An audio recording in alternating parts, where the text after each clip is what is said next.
Amazing qualities. Good. Very well organized. Very interesting. Yes, thank you very much. Thank you. Who will abdicate next? The shocking possibility facing King Charles, Prince William, and Prince Harry. The British monarchy has survived wars, revolutions, scandals, and dramatic abdications for thousands of years. But even with all that history behind it, the idea of a modern royal voluntarily giving up the throne or their place in the line of succession still sends a shiver through both the public and the palace. Abdication is rare, considered a last resort, and within living memory it has happened only once, when King Edward VIII surrendered the crown in 1936 to Mary Wallace Simpson. That single decision shook the monarchy to its core and reshaped the line of succession completely. In recent years, however, the question has quietly resurfaced. The British monarchy is in transition. The late Queen Elizabeth II ruled for over 70 years, embodying stability and continuity. Now her eldest son, King Charles III,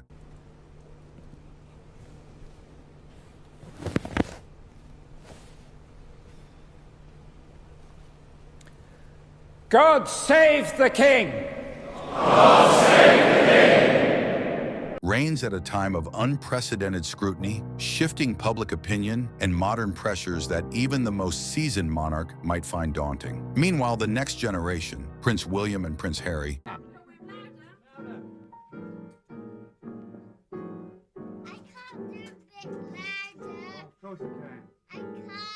carry their own burdens, with some wondering whether either might one day choose to walk away from their royal obligations entirely. To understand the weight of such a decision, it's important to grasp what abdication truly means. It is not a resignation in the ordinary sense. For a monarch, abdication is a public surrender of centuries-old duty, tradition, and divine right. It is a break with the idea that the crown is not a personal possession, but a lifelong service entrusted by the Constitution and the people. Historically, abdications have been viewed with suspicion, as betrayals even. Edward VIII was not simply stepping down. He was accused of placing personal happiness above the stability of the nation. Today, the situation is more complicated. The monarchy's role has evolved. Public expectations are higher, media scrutiny is relentless, and the royal family is no longer shielded by the deference it once commanded. In this climate, the idea of stepping aside, whether for personal reasons, health, or even to modernize the institution, does not seem quite as unthinkable as it once did.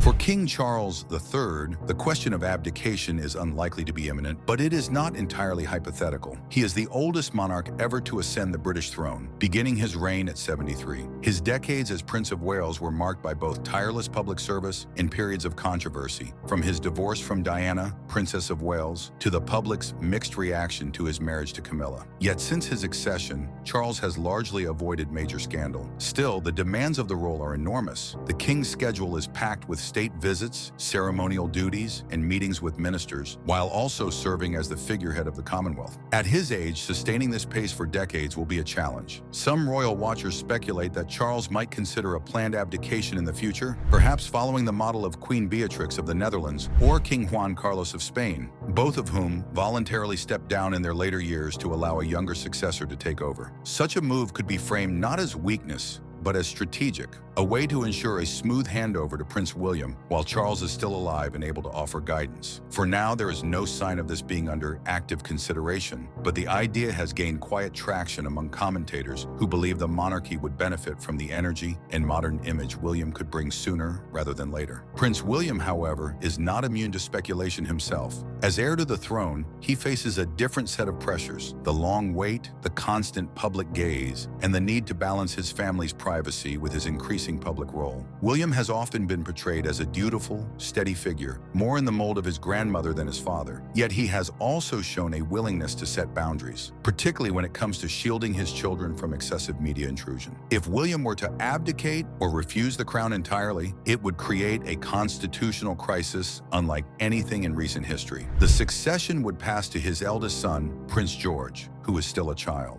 And got his hands dirty with a bit of light construction.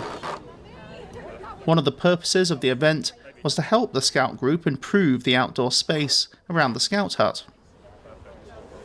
This would likely trigger a regency, with Charles or another senior royal serving as regent until George came of age. The disruption to the monarchy's image could be severe, and yet William's occasional comments about the toll of royal life have left some wondering whether the crown's appeal is as strong for him as tradition assumes. He has repeatedly said that his priority is his family, and there have been moments where he appeared reluctant to fully embrace the public role awaiting him. Then there is Prince Harry, the royal who has already, in some sense, abdicated his place in the traditional structure.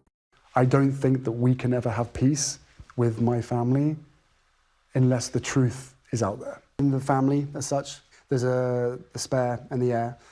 My brother being the heir and me being the spare. And so I think it was just a really good opportunity to choose a title that had been somewhat used against me. In 2020, Harry and his wife, Meghan Markle, announced their decision to step back from senior royal duties, seeking financial independence and a life outside the constraints of palace protocol. While Harry has not renounced his place in the line of succession, his practical role in the monarchy is now negligible. His military appointments, patronages, and ceremonial roles were stripped, and his relationship with the rest of the family remains strained. For Harry, the question is not whether he will ascend to the throne. Barring extraordinary circumstances, he will not, but whether he might formally remove himself from the line of succession altogether. Doing so would be unprecedented in modern British history, and it would send a clear signal about his rejection of the institution. Some believe this is unlikely, given that it would involve a public and legal process, potentially reigniting the media storm he has sought to avoid. Others think it is only a matter of time, especially as Harry continues to build a life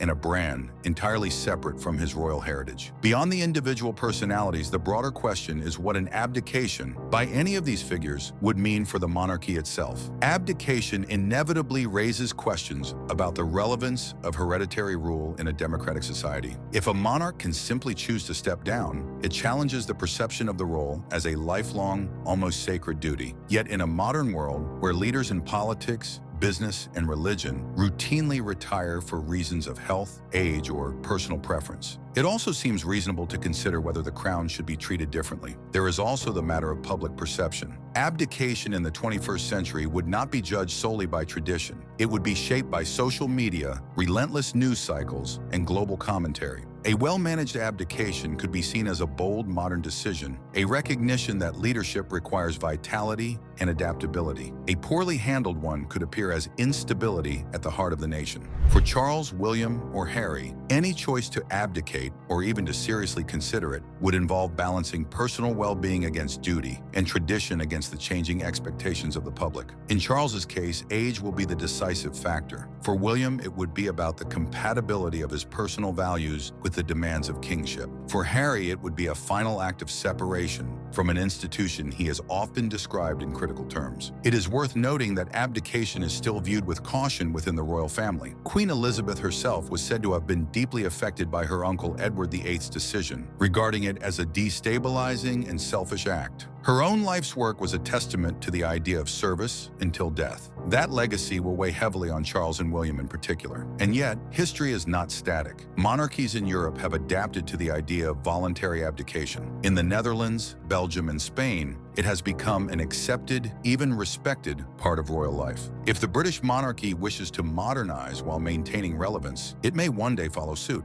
For now, no royal has openly signaled an intention to abdicate, but the speculation persists, fueled by age, personal priorities, and the evolving role of royalty in the modern age. Whether it is Charles handing the crown to William, William deferring to George in his maturity, or Harry making a clean legal break from the line of succession, the possibility of another abdication remains one of the most fascinating and potentially destabilizing questions facing the House of Windsor. And when the day comes, if it comes, it will not be a quiet, private decision. It will be a global moment, one that defines not only the individual who steps aside, but the future of the British monarchy itself.